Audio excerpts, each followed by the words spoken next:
We are now very pleased to introduce Annette Sell, who is professor at the University of Warwick, Germany. Her research focuses primarily on classical German philosophy and on philosophical anthropology. She has many publications, including the books The Living Concept, Life and Logic in Hegel, now in its second edition, Heidegger's Path Through Hegel's Phenomenology of Mind, amongst, I'm sure, others. She is editor of the manuscripts of Hegel's lectures on logic within Hegel's collected works. Okay, that's really exciting and cool. Thank you very much for coming to speak with us. Please go ahead when you're ready. So thank you very much for your invitation.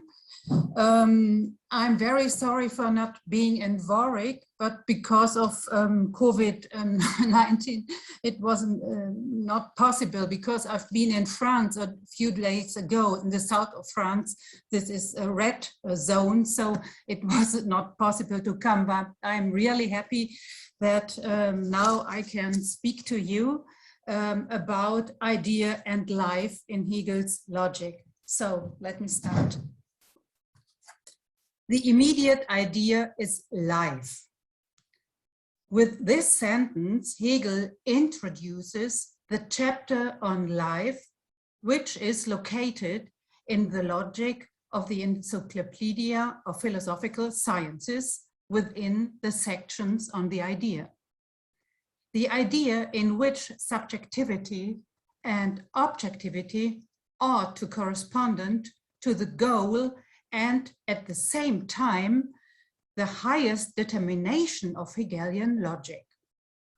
Since life finds its place in the chapter of the idea, it is assigned an important position within the dialectical development of this work. In the following, I would like to give arguments for why there must be a connection between life and idea in Hegelian logic, and what philosophical consequences such a connection has. To the end, I will proceed in 3 steps, or ask 3 questions and try to answer them. The first question is, life is the immediate idea. What does immediacy mean? What are the characteristics? The second question, what are the characteristics of life in Hegel's logic? The third and last question is, what is the relation between idea and life? So I come to the first question, life is the immediate idea. What does immediacy mean? The idea ought to be immediate. Whenever Hegel ascribes immediacy, singularity, or externality to a concept, this indicates that it is a preliminary point of view, which is or must be supplanted and mediated in the dialectical movement. The immediate is one-sided, and there must be another side to it, without which it cannot be at all. Mediation and the immediate belong together in Hegel. It is the task of the logic to think this mediation process of the immediate dialectically, because according to Hegel, philosophy or truth are in a process. The problem of the immediate arises from the very beginning of the logic. This beginning ought to be immediate, but it cannot, because it is always already in motion. This is a basic idea of the entire logic, which is a circle of circles that generates itself again and again in an infinitive movement. I cannot go into the depth of the problems that are associated with this theory of the beginning here. It is important to see, however, that Hegel begins again with the immediate on the new level of the logic, that is, on the level of the idea. Which qualities predestine life to be immediate? Life is something natural, but in the logic it is already permitted I don't know if this is a good translation for durchdrungen, is in German, also permeated by the concept. But life does not yet know this and still exists as an immediate, unreflected unity of subject and object. Although there is still no cognition in life, it can be the basis of the idea. That is the immediate idea. Immediacy implies that there is no reflection and no division. Subject and object are united within a totality. This unity is not unmoved or fixed. It is already in a movement. That means that life as the immediate idea implies a moving unity. Because of the fact that life develops as a self-organizing genus, it offers a possibility of passing into cognition, i.e., into the sphere of spirit. This is the reason why life is suitable to form the first stage of the logic of the concept. A comparison with the philosophy of nature shows how here too life, which is conceived as immediate through the conception of the idea, enables the transition to spirit. So here too the idea is involved in this transition insofar as it is nature in its form of otherness. Yesterday, Brigitte Falkenburg gives this quotation: nature is the form of the otherness of the idea. The highest form into which nature develops is life, which is accordingly also in otherness or externality. The idea as nature at this highest level already has a determination of subjectivity, because it has emerged as the opposite of the separation that formed the previous levels as isolation in mechanics and as individuality in physics. And in organic physics, today we would say biology, the idea comes into the existence in life. And I quote, "First of all, to the immediate, to life," end of quote. Hegel distinguishes organic physics as geological nature, vegetable nature, and animal organism. The idea can get no further in nature than into the immediacy and externality, I quote, "which is death, in order to be first a living creature, but further to supplant this determinism also in which it is only life, and to give itself an existence in spirit, which is the truth and the final goal of nature and the genuine actuality of the idea," end of quote. I've taken this from the philosophy of nature. The immediate idea as life must therefore necessarily pass into the spirit in nature, thus forming the precondition for spirit itself. So we have seen that immediacy is a point of view that brings into focus a unity of subject and object which does not reflect on itself. We have now seen the parallels between the transition from nature to spirit and from the immediate idea to cognition. The schema is the same. A natural being is characterized by the unity of subject and object. It has the ability to reproduce itself or to be a self-moving process. A process already implies something general. This generality cannot be recognized by the natural being. This is the reason for the transition to the next stage, to the spirit. So this is the life as immediate idea. In the second step, I shall now expose the properties of life in Hegel's logic. So my second question is, what are the characteristics of life in Hegel's logic? Life appears in three forms in the doctrine of the concept. The first stage of life is a living individual, which is still a singular being. To characterize this living individual, Hegel speaks of life as soul, which is the self-moving principle. Here, the movement of self-movement or a self-moving process is encountered again. The soul is also characterized by corporality. Now life is thought of as a relationship between body and soul, so that one might think that it could be a real, a natural life at all. Nevertheless, it is a logical life that doesn't affect nature or spirit directly. But as soon as the body-soul relation is introduced, natural life is given. The body is always a living body. The body has got a materiality. This materiality is natural and living. And now I quote from the philosophy of nature. The organic body is still a whole composed of many members external to each other, but each individual exists only in the subject. And the notion, this is a Miller translation, he says notion, I prefer the concept, but he says notion exists as the power of these members.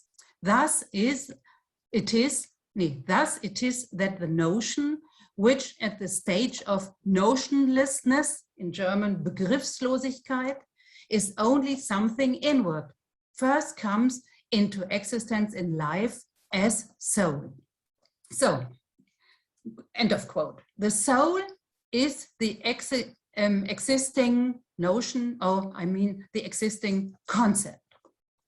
The soul is defined more precisely in the anthropology, also Hegel's anthropology, which makes up the first part of the subjective spirit, and in which its relationship to the body is also addressed.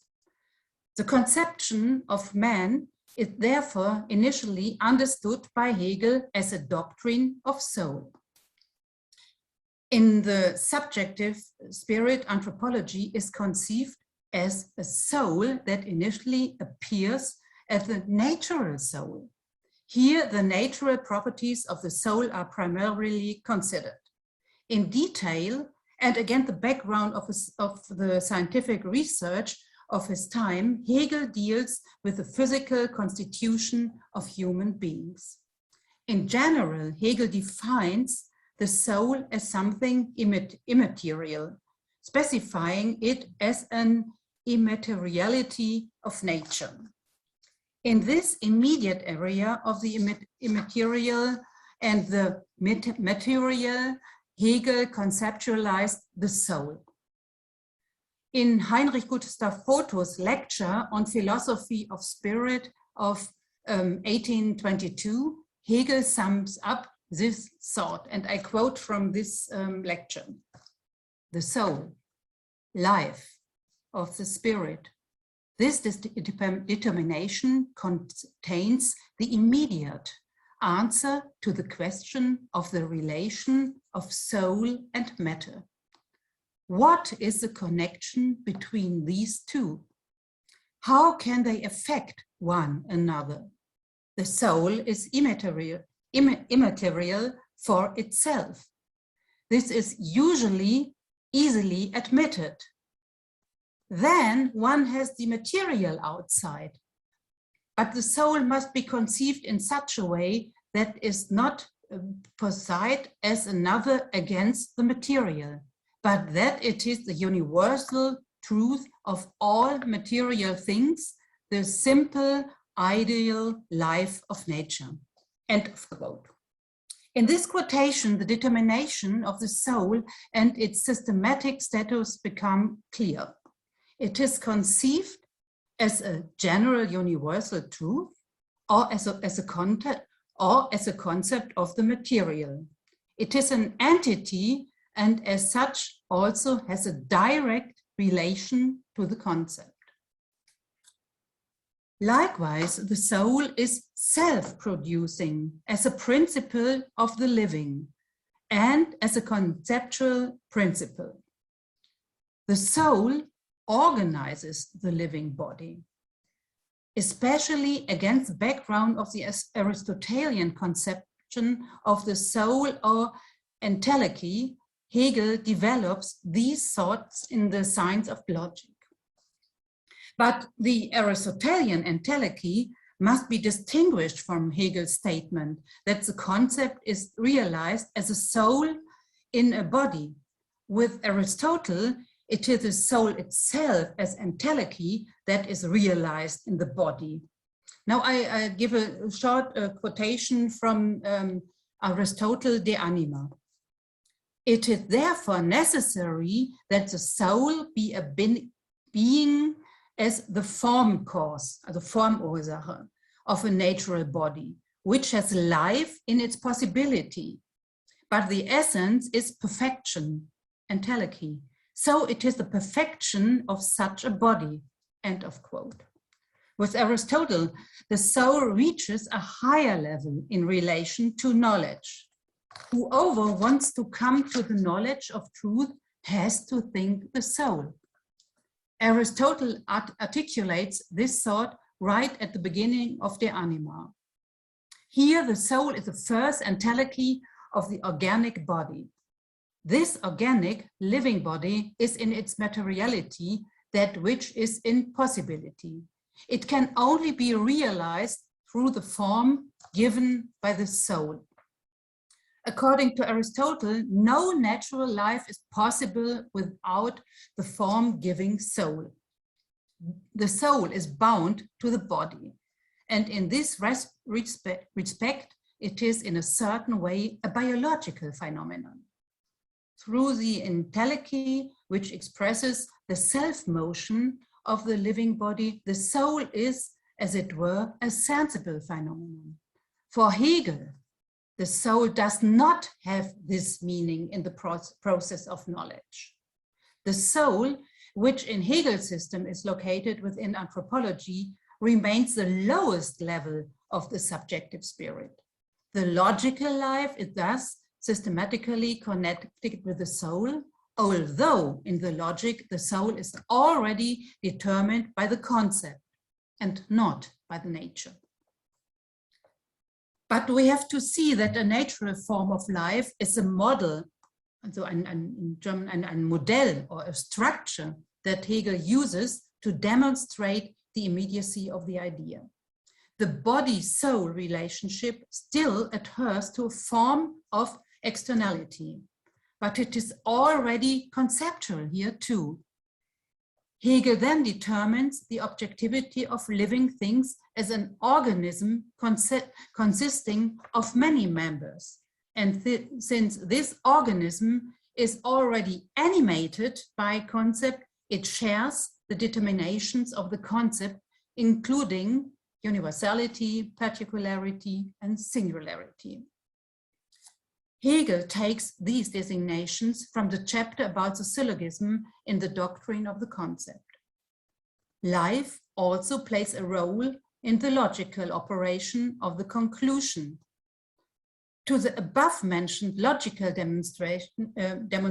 determinations, universality, particularity, singularity, Hegel assigns the determinations of the animal organism as he develops it in the Encyclopedic Philosophy of Nature, paragraph 350 following. But he could also formulate this the other way around, saying that he assigns logical determinations to the characteristics of animal organism. These are sensibility, irritability, and reproduction. So, sensibility is characterized by the reception of stimuli in the nerves.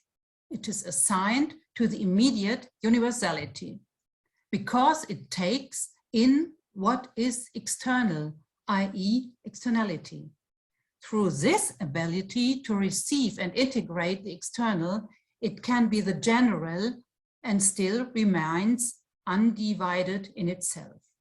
So life is also particular because of its irritability, which answers to the stimulus from outside and corresponds to the activity of the muscles. In this way, the living can relate to an externality or objectivity and interact with it. Through this ability, living things can also be divided into different species. So the living can be something particular that differs in itself. So finally, from the externality, the concept returns to itself and thus to singularity. In reproduction, the living exists as an individual, a singular being. Reproduction is therefore the precondition for the first two forms mentioned. Through it, the living creates itself and maintains itself. Through logical formalization and with the concept of animal organism, which Hegel takes primarily from Schelling's philosophy of nature, Hegel now determines the living individual in the section on the immediate idea. The described process of the living individual is therefore itself something logical. Now Hegel has shown how the living individual, which initially relates to itself, at the same time also relates to another, i.e., it relates to the objective world and maintains itself by reproducing itself. The movement of life does not end there because the living individual has already entered in a life process through the dialectical movement, which now constitutes the second form of life. In this life process, however, living things initially see themselves as being negatively opposed to an external objectivity and perceive this contradiction as pain. Through this pain, the living is driven to find this unity and thus to become identical with the world. Here, the drive, in German der Trieb, makes unity possible, and externality is transformed into internality. This is an essential task of the dialectical movement. The external world is mediated with a concept so that one can correspond to the other. When the individual now finds itself in the world, it has overcome this individuality and achieves the transition to something general. This is to say to the genus. The living individual in its third form, the genus, is identical with the otherness. Here it can relate to another without being external to it. With the genus, truth and perfection of life are reached. In the genus, the unreflected immediacy has overcome. Wherever there is genus and the general, there is also cognition, because the individual now behaves consciously in a reflected way. The living individual now must now perish so that knowledge can emerge. A further step towards the absolute idea is thus achieved. From the above consideration, it has come clear that Hegel does not understand life here as an expression or basis of an external reality. The conceptual development of life, as I have described it, shows life, especially in the section on the living individual and the life process, as having a negative relation to the external world. The corporeal and the external or objective, which appear only as something negative, are components of the logic that are only overcome or abolished in the absolute idea. One could therefore speak of extra-logical moments within the logic, which, however, are mediated dialectically and absorbed into a negative unity. Ultimately, the determining factor is the logical, not empirical life, which develops in a conceptual process, finally leading to cognition. For Hegel, the conclusion is not the derivation of a judgment from one or more others, but the mediation of two concepts through a third. According to this method, the terms move and are mediated until they find their absolute goal in the idea, which has only one side and no longer two. Life, or the living individuality, thus forms a precondition for knowing insofar as it dies, so that the spirit as the general or the universal can emerge. Life, which appears only as singularity at first, is sublated through reflection on the absolute process. For immediacy, the transition to the next level is achieved, which again leads one step further to the absolute idea. The character of life has now been exposed. The concept of life is characterized by the fact that it is determined by syllogisms. The natural form shows that it can form a general that generates itself in a permanent process. The last task of my talk is now to examine the relation between life and idea. And that would be, I think, the most important part. The third question: what is the relation between idea and life? The above arguments have consequences for the concept of idea and the relation between idea and life. The idea, or the absolute idea, is the goal and the truth to which the dialectical movement is supposed to lead. It is even the dialectic itself. I quote from the logic, the dialectic itself, that eternally separates and distinguishes what is identical with itself from the differentiated, the subjective form the subjective from the objective, the finite from infinite, the soul from the body, and only insofar as it does, it is eternal creation, eternally alive, and eternal spirit. End of quote. So the idea is to be thought of as a process, and it has evolved by and through itself in the course of the logic. In the idea, concept and reality, or subject and object, ought to be united. Hegel called this unity of the idea the adequate concept, the adequate concept. The concept of life gains special meaning again in the last section, in the last section of the logic, that is in the absolute idea. Here, the absolute idea is first of all a return to life, says Hegel, although it then has to remove to this immediacy. The concept is not only soul, as the chapter on life has shown, but it is a free subjective concept. However, the concept is also soul, which is expressed in the phrase not only. By referring to the soul, the connection to natural life is once again made clear.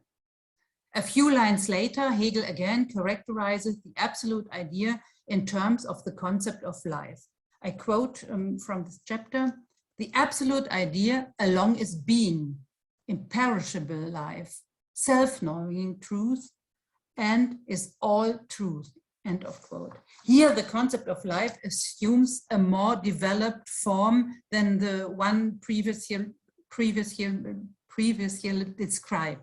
With the imperishable or immortal life, a divine dimension of the concept is addressed, which can no longer be directly connected with the natural life. To interpret this divine life, however, would be another task that I cannot pursue in this talk.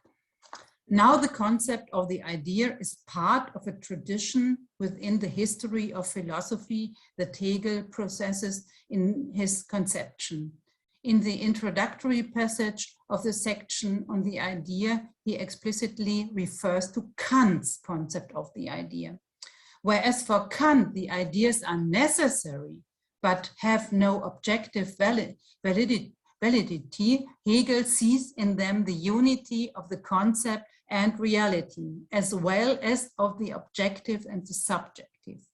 He even says, I quote, "We must rather regard everything as being actual, only to the extent that it has the idea in it and expresses it," end of quote. Hegel develops the thought of the idea as subject-object. On the one hand, the subject relates to the object. On the other hand, the object does not yet have the subject directly on it. The externality of the concept still exists.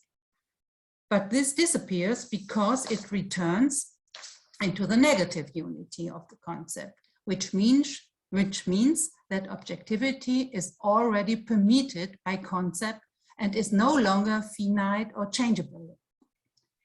The idea is to be thought as a simple truth, relationship, and process. It is therefore not a rigid structure, but taken up in a movement.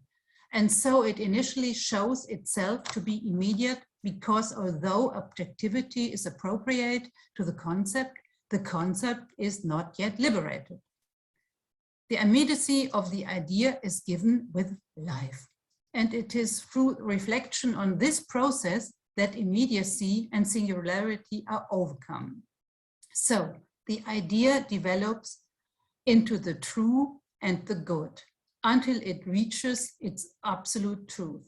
The idea would not achieve its goal without the idea of life. Without life, it would be empty and indeterminate, that would contradict the logical conception in which concept and reality ought to correspond. Life exists as an immediate unity of subject and object, and it is at the same time a precondition for the further stages of the idea. The thesis can therefore be formulated that there would be no knowledge without life. Knowledge presupposes life and thus contains life. It is living knowledge. Instead of underlining the overcoming of life in the interpretation of the chapter on the idea, to highlight the importance of life as the first necessary stage of the idea can, on the one hand, show the tension in the Hegelian concept of the idea. On the other hand, by doing so, it becomes clear that the idea does not move in an indefinite, empty or abstract space, but that is the first stage, that its first stage represents a conceptual, natural living form. The idea therefore has a living basis, with which the genus or the universal generic term necessary leads to knowledge. The death of the living individual produces the spirit of the individual living, not the death of life in general. Also life cannot die. This is a very important distinction. Some interpreters refer to the death of life, but it is only the individual life that dies, not life as a concept. So idea and life are related. So now I would like to sum up my thesis. Life is the basis of the idea for two reasons, I think. First, through life, the idea has a content-related determination. The idea is not empty, but comprises living objective structures. The idea is not just a postulate of reason, like in Kant. It always has an objective, real part.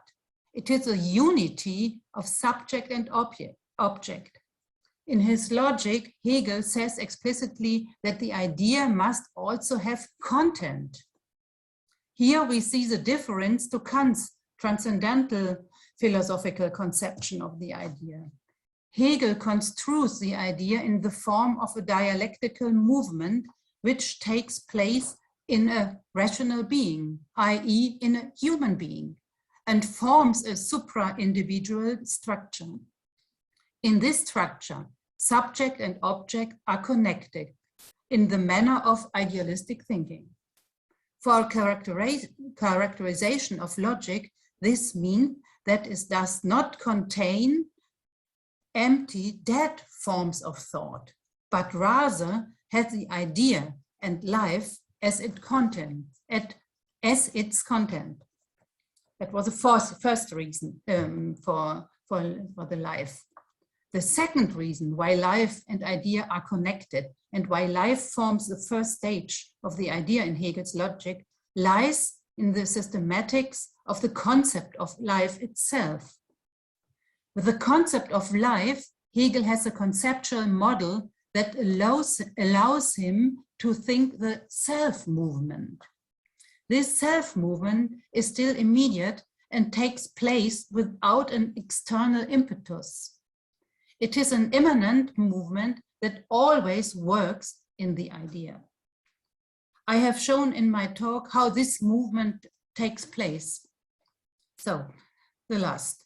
Hegel's dialectical model of speculative thinking shows a possibility of how the subject, and that also means the human being, can think about an objective world, or how it is always involved in the relationship between subject and object. So, thank you for your attention. Thank you. We now have some time for questions. We have questions both in person. I'll pass the microphone around as needed. And if you are online and have a question, please raise your metaphorical Zoom hand. And our first question is a metaphorical Zoom hand from Professor Holgate. Please go ahead.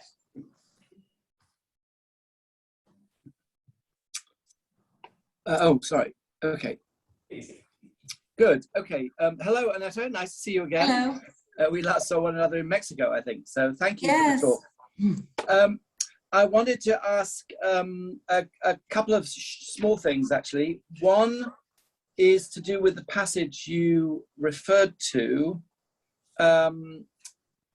which is where Hegel says, die absolute Idee allein ist sein, etc., etc., unvergängliches Leben. And he continues to say, sich wissende Wahrheit, self-knowing truth. And I just wondered if you could say a little bit about that aspect of the difference between the idea. I mean, you've already indicated it because you've already said that an implication of Hegel's idea is that cognition requires life, but I'm interested in the sense in which you think Hegel's Idee is already in the logic self-knowing. I mean, we can understand how that's possible in art, in religion, in philosophy, but what does it mean for the idea to be self-knowing in the logic? And the second point is a more general one. I think you're absolutely right when you highlight the fact that life for Hegel involves this element of self-movement. What I was struck by was the remark that Brigitte Falkenburg made yesterday, that science seeks to reduce phenomena, whereas philosophy does not do that. And I wonder if here is a point at which this becomes very relevant, that if Hegel's right, then whatever insights science might reach about the relationship between life and chemicals, electricity, and so on, ultimately life is not reducible to those. It has an element of self-movement, which requires a very distinctive kind of concept to understand. I'm particularly interested also, because of my long-standing interest in Nietzsche, in Nietzsche's attempt in the later notebooks to understand life in terms of forces. Now, force, of course, for Hegel is a wesenslogische Bestimmung. It's not begriffslogisch at all. But again, Hegel would seem to have something quite important to say to Nietzsche, namely, you can't understand life in terms of forces. So I wonder if you could comment on those suggestions. Well, thank you for your questions. I start with the first question. Yes, you refer to the absolute idea when I quote yes, zum Leben, return to life. Yes, oh, the absolute idea. It's an awful text. Yes, I think he the quoted sich wissende Wahrheit. Wissen, knowing, sich wissende Wahrheit, it implies spirit. Here, Hegel übersteigt the logic. I think exceeds the logic. Exceeds, thank you. Yes, exceeds the logical formation. I think sich wissend, it refers to spirit. It's a kind, he says life oder it is personality, it is divine, and it is sich wissende Wahrheit. I think this it's eine Vorausschau to spirit. Normally, it's from the phenomenology of spirit, of mind. Sich wissende Wahrheit. Normally, you can speak in the logic, in the absolute idea of sich wissende Wahrheit. It implies ein Bewusstsein. And so I think this quotation is a mixture of all, of religion, of philosophy, of phenomenology, of mind. So it's hard to say. I think this implies spirit, and I find it very important to examine the concept of mind or spirit in the logic. Normally, there is no spirit because logic is a basis, and then it comes to the nature, and then to the spirit. But this quotation, sich wissen, implies a consciousness. So I can't give a good answer to this question. I find it's not a good argument of Hegel. It's a mixture of all. And also when he says idea is personality, what does it mean? Die Persönlichkeit, or the idea as a divine. And so I think, sorry, I can't give it good. I think it's it's a mixture of Hegel. I wonder, could I? Okay, that's. Have you got an own answer? Well, I was going to suggest a possibility that what Karen was mentioning in her paper about Hegel's interest in the logical, ontological structure of finite cognition. And it struck me that might be the way to understand this, that throughout, obviously, Hegel is concerned with logical ontological structures. This is true of mechanism, of chemism.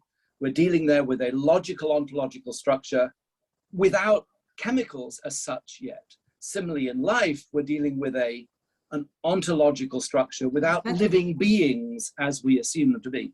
So I wondered if sich wissende Wahrheit could be conceived as the absolute idea exhibiting the logical ontological structure of self-knowing without consciousness itself being invoked here, because consciousness clearly seems to presuppose, well, all the things Hegel talks about plus nature.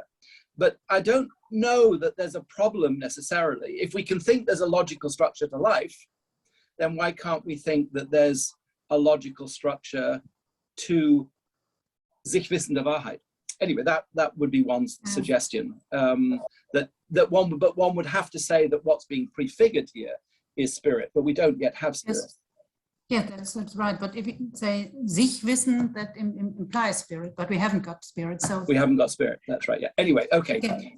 Okay, but I don't know if I understood your second question. What I think self-movement is a characteristic of not of mechanism or chemism, but self-movement is a characteristic of life, of the living organism. And I remember your question yesterday when you talk about plants or vegetable. What is a characteristic? I think also the whole nature, the living nature, also plants, animals, and human beings, they have the moment of self-movement. Yes, they can reproduce, and this is a circle of circles, and that is a model that Hegel uses for his for his concept of life and for his concept of idea. But there is no in the physics and mechanics, there is no self-movement. So, but I think yeah, that's what I was suggesting. But I guess I was picking up on Brigitte's remark yesterday about science, that science, I mean, obviously not always, it was pointed out by Edmund, I think, that not all science does this, but there is a tendency in some strands of science to try and reduce, to demystify, as they would put it, the phenomena of life. And I guess what I get out of Hegel is that if one does that, if one tries to not simply relate life, for example, to chemical activity, but to explain life through chemical activity, to reduce it, one loses the very phenomenon. And this reminds me of a broader interest that Hegel has, that he thinks that speculative thinking actually saves the phenomena better than Verstandesmetaphysik, and that there is a kind of Verstand at work in the reductive activity of science. So whatever we think about the actual details, Hegel's got an important thing to say here, that when we understand life to be self-determining, we thereby say that if you lose that element of self-determination, you lose life. So you can't understand life ultimately through forces, through chemical activity, through electrical activity. Okay. Yes, and that's, I don't think you disagree. I just wondered if that's something that could be brought out, that Hegel's seemingly very abstract and abstruse logical derivation actually saves the phenomenon of life better than some, I emphasize some, scientific accounts of life. So thank you. I totally agree with you. Thank you. Okay, good. Okay, thank you. Thank you. Well, in the interests of keeping the discussion moving, our next question is from the floor in person and is from Karen. I will pass the microphone back to you. Please go ahead when you're ready. Thanks. Yeah, so thanks a lot for your talk. Actually, this was already discussed a little bit, but I was just curious about your difference between the structure of life, or life as it is spelled out in the idea of life, and then the absolute idea, and you called, or you characterized it as divine life. And I was just asking myself, okay, what is the criteria for something to be divine life and not life? So also because you said, like, life, we can't talk about the death of life as logical structure. So it can't be something like that life as logical structure can die and divine life not. So it's maybe the defining feature, not something that lies within the structure of life, but rather within the structure of knowing or something like that. Yes, thank you. Hello, Karen. I think Hi. We last met in Bochum. Yeah, right. So nice to hear you, but I can't see you. So I can see you.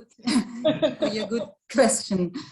Yes, this is, yes, I would like to make a difference between the idea of life as life of nature and the divine life, and what are the characteristics. So the life, the natural life, has got a content. This is a living organism, and so it has got the structure that I try to develop. And the divine life, quite another tradition. The divine life hasn't got the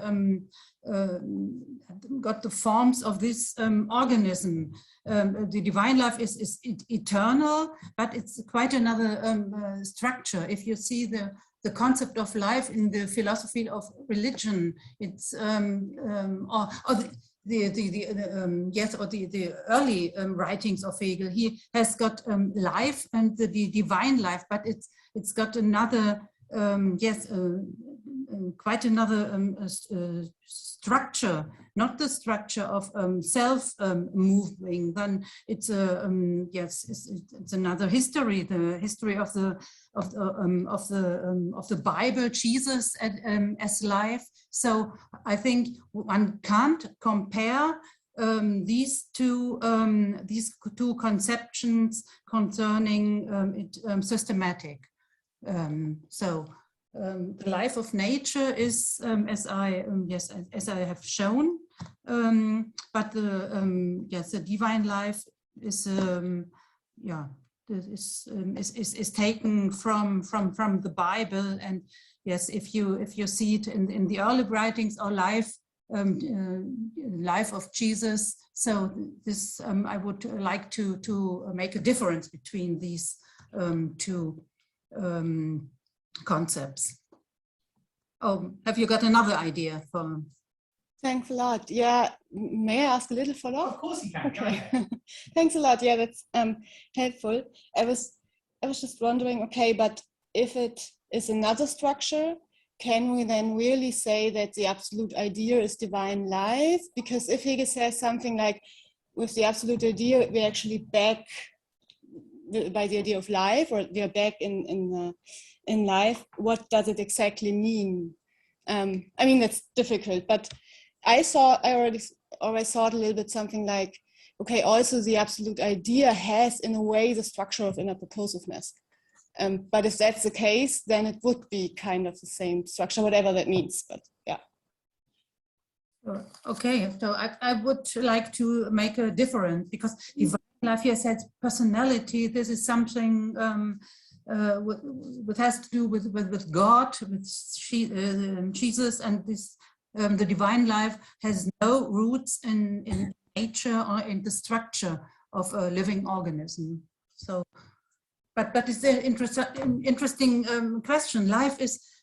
He speaks in the lectures of arts also life everywhere is life, and one has to examine all these concepts of life, the life of the spirit. Life is life is a concept that appears in many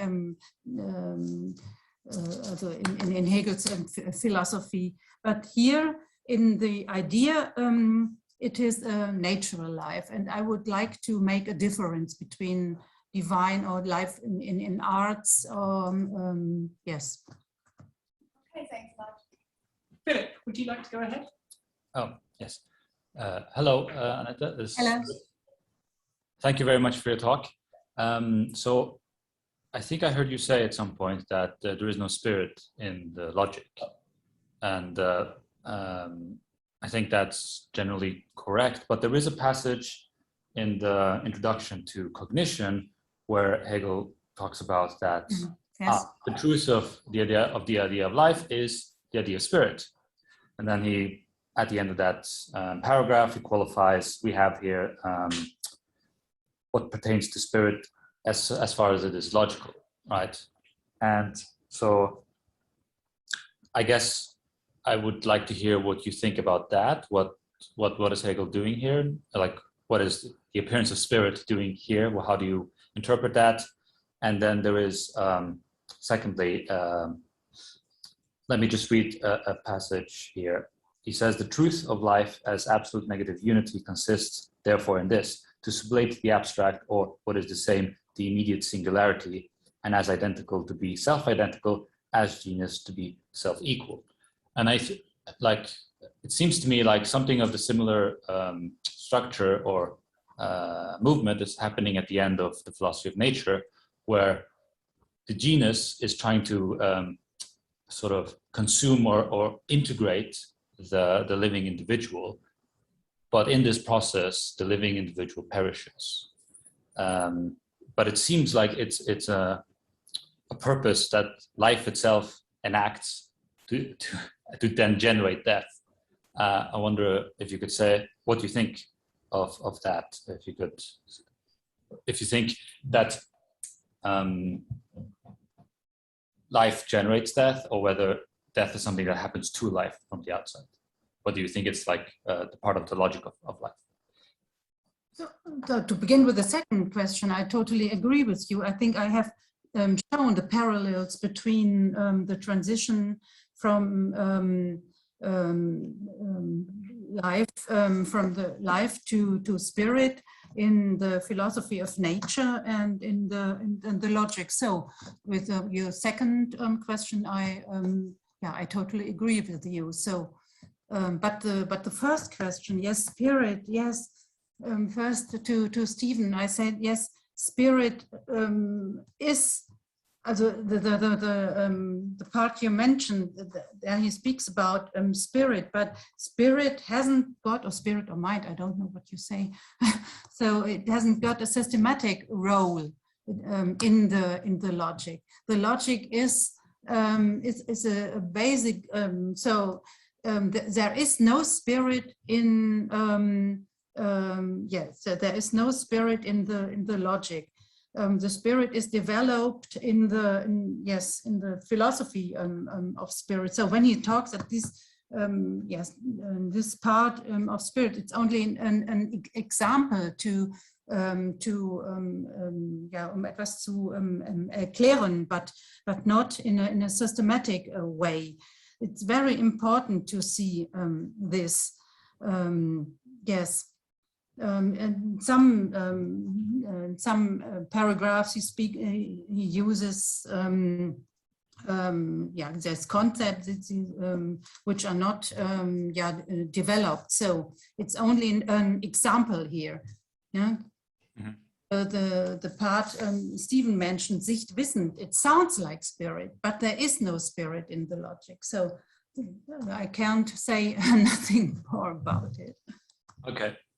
All right, thank you very much. Do we have any questions from the floor? Are there any more yellow hands online? If not, we have a few minutes. May I be indulgent enough to ask a question myself? So I don't get the best opportunity to take exact notes over here. I may have got this wrong, but I noted you down as making the claim that the conceptual structure of life cannot die. Only living entities can die. And because of this, the conceptual structure of life is imperishable. And that's, say, the mandate for drawing a link with divine life, that link to imperishability. Am I right so far? I'll only do the rest of the question if I'm right so far. Let's say yes. I want to hear the rest of the question. So I didn't get your question. So the microphone wasn't near me. Let me get the microphone. I now have the microphone. So from the top, you seem to have made the claim that the conceptual structure of life cannot die, only individual living entities that instantiate that structure. And because life cannot die, it is rightly spoken of as imperishable. And yes. So in turn, it seems reasonable, I have you down as saying, that may be wrong, that there is a connection to be drawn with divine life. Maybe not an identity claim, but at least an affinity claim. That occasioned me to think about the very beginning of your talk, that discourse on the soul, where you spoke about the immateriality of the soul. And I wondered whether you were using that word immateriality as a substitute for imperishability. Is that the case? If not, is there any good reason why the soul and indeed divine life would need to be immaterial in order to be imperishable? Yes, I think maybe these are two questions. I think first, it is a life, the individual life doesn't die. It is eternal, but infinitive, but this doesn't mean that it is divine life. I think if something is eternal, the eternal self movement, it's not the same. You can't build a bridge to the divine life, I think. Yes, that is so. That is what I would like to answer to your first question. But the second, from immateriality, I think it's a critical question, but I don't think that I understand it. You would like to say that the immateriality of soul is not helpful to constitute eternal life? Or? I suspect I was making a remark based on a misunderstanding of what you said. I thought you had drawn a stronger affinity between the imperishability of the concept of life and the divine life than you seem to have actually intended to. So I think we can discard the rest of the question as based on misunderstanding your views. We have a new yellow hand in the Zoom call, so I will invite you to go ahead, please. Well, thank you. Good afternoon, Professor Sell. I'm Federico, and I've just a question of maybe a worry about the claim that logic has not to do with spirit. Spirit is not in the logic, because I would say that spirit is not in the logic in the sense that it is not a topic of a Gegenstand of the logic. But I would say that although the absolute idea can be considered the ideal subject of logical thinking, spirit, and specifically absolute spirit as science, is the real subject of the logic. So it has to do with the logic. And in the first preface, as a proof of this, in the first preface of the Science of Logic, Hegel says the following in the page GW8 in the volume 11. He says that the pure essentialities are the pure thoughts, die reinen Gedanken, der sein Wesen denkende Geist. So spirit thinking its own essence. Und ihre Selbstbewegung ist ihr geistiges Leben. Und ist das, wodurch sich die Wissenschaft, so Wissen, konstituiert und dessen Darstellung sie ist. So spirit is the exposition of its self-knowledge in the logic. So I would say that the logical and the spiritual are co-constitutive activities. So it is just analytic understanding that says, oh, spirit is the topic of another science and logic has nothing to do with spirit. So I see a kind of problem here. Thank you. Yeah, thank you for your question. It leads into the center of the Hegel discussion. If you see the Vorbegriff of the logic, there Hegel develops it. He says wir müssen Voraussetzungen haben to start with the logic. He said the consciousness has to be prepared with the three positions of the thought to objectivity. He prepares the consciousness to start with the logic. And many interpreters try to interpret this relation between Vorbegriff and the logic. So it's very, very difficult to find a solution to it. But I would like to say the spirit isn't developed in these three doctrines of the logic. Maybe consciousness must be prepared to start with logic, but the spirit, which is which has the manifold in it, starts with subjective spirit, objective spirit, and then absolute spirit. I think logic is another, the basic theory is his theory, which is the first part of his of his system. But you're right. We should discuss it. And Hegel sees the problem in himself by writing the Vorbegriff. So.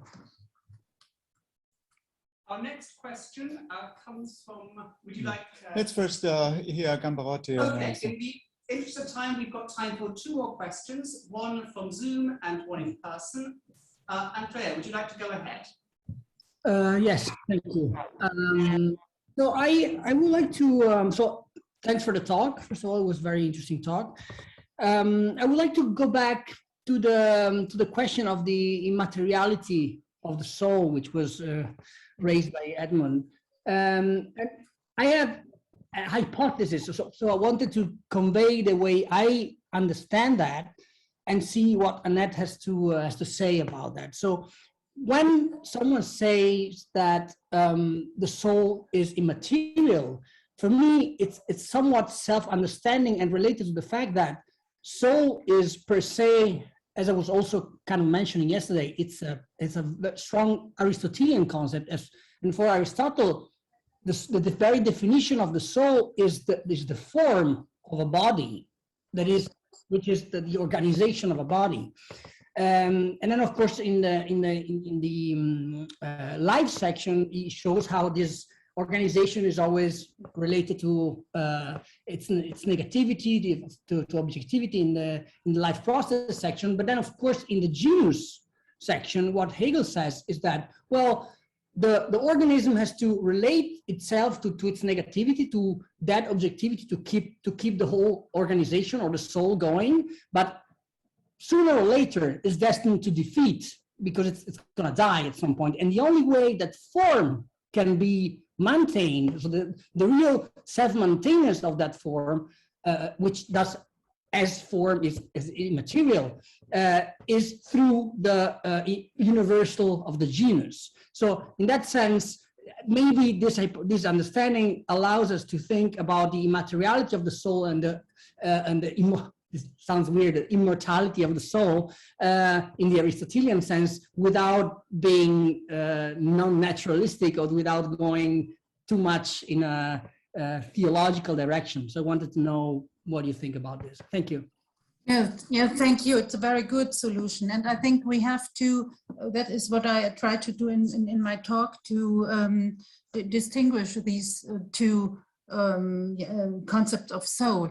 In the logic, Hegel uses soul to demonstrate, er sagt, die Seele, der Begriff ist, also he demonstrates something. The soul in the anthropology is quite another soul. So in the logic, he uses is to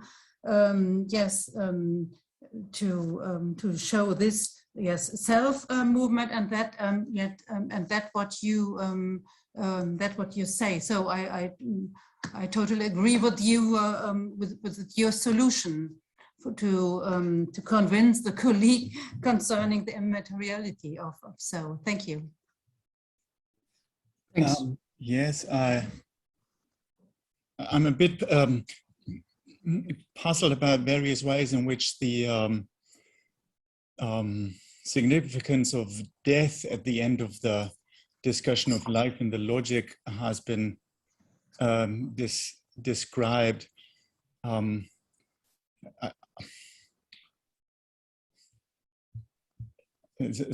For example, with this way of speaking that the individual must perish so that there can be knowledge or something like that. I mean, or now Andrea was saying that, well, this poor individual organism sort of can't go on forever.